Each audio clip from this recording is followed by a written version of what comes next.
Hello, everybody, and I hope you're having a blessed day. And today I want to talk about the serious situation that we are heading for, and I mean it's dire. This is the definite time to call for a huge alarm and lots of prayer. I hope that people are really spending time with God because we are definitely going to need it to get us through. All our preps in the world is not going to prepare us for what's coming. We're still going to have to rely on God. And isn't that awesome? But anyhow, what I want to get to is what I believe that's going on. And right now it's kind of spotty. You go into some stores, they have some things, there might be a couple of things they don't have, and you're running around to 2 and 3 different stores trying to find it.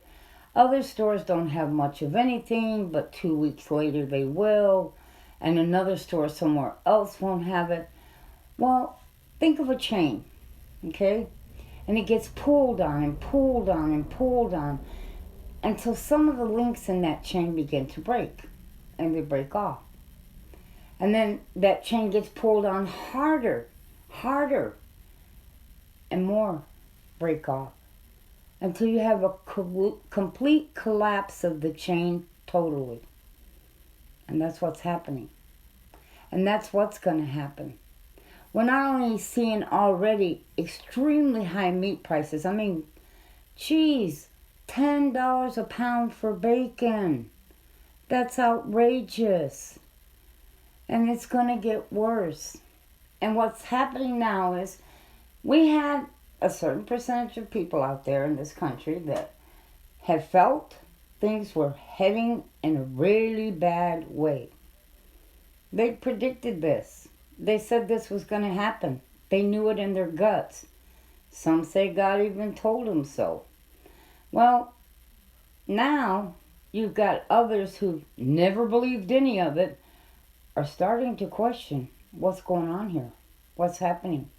They're starting to get concerned and starting to say, maybe we should put a little bit more away. Maybe we should. And so now you're going to have even a bigger strain on that chain.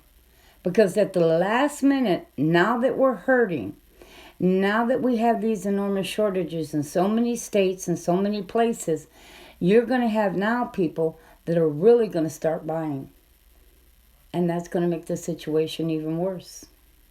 Because they're finally waking up. And it probably is too late. I mean, stop and think about it. If you just make 2 loaves of bread a week, that's not counting if you make biscuits or if you make a cake or you make cookies or anything else. You need 150 pounds of flour to do you for a year.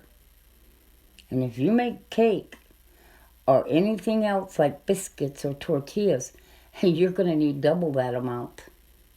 300 pounds. That's a lot of flour. Oh, and by the way, they had turkeys in. Not a bad price either, 99 cents. And if I was in that area, I would probably get one and stick it in my freezer for next year to guarantee that I had turkey for the following year. But they'll get it there for 99 cents a pound, and that's not bad for a butterball. But then there's other places that are paying $1.99 a pound, and it ain't a name brand turkey at all. You see what I'm saying? But it'll eventually hit everybody. And I mean everybody.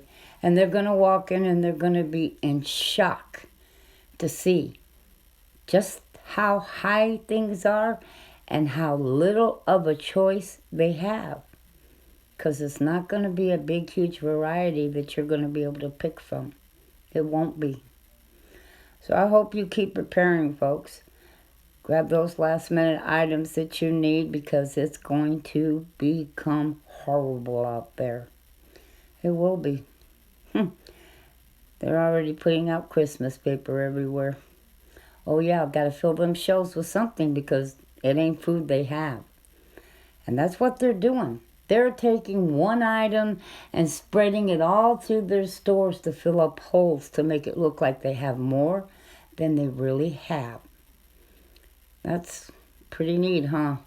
Fill it up with 50, 60 cans of peas because you don't have green beans or much of anything else.